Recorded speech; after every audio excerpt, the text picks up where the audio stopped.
Motion is all around us in our everyday lives. But how does it work? Why does it do what it does?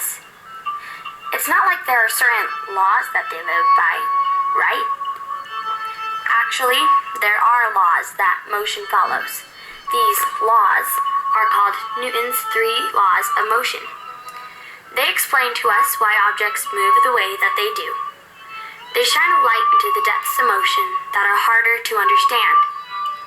It's time to learn about Newton's three laws of motion. To start things off, we will begin with Newton's first law of motion. It states that every object in a state of uniform motion tends to remain in that state of motion unless an external force is applied to it. As you can see, Cash is in a state of rest. He will not begin motion until the external force is applied. Once it is applied, he will then remain in motion until a force stops him. An example would be friction or a wall. Cash throwing the baby in the air is an example of motion being stopped by a force.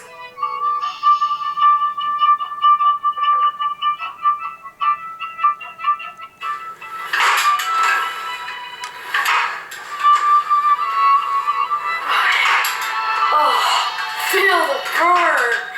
Yeah!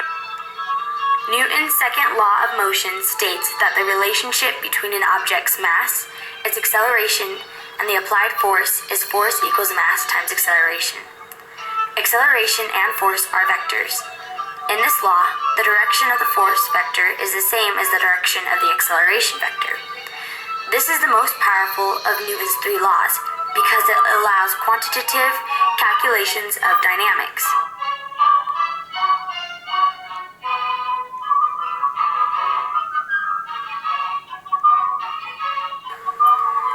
Newton's third law of motion teaches us that for every action, there is an equal and opposite reaction. You can see how this law is true by watching Cash push off the dock. By doing this, his action creates the reaction of swinging in the air.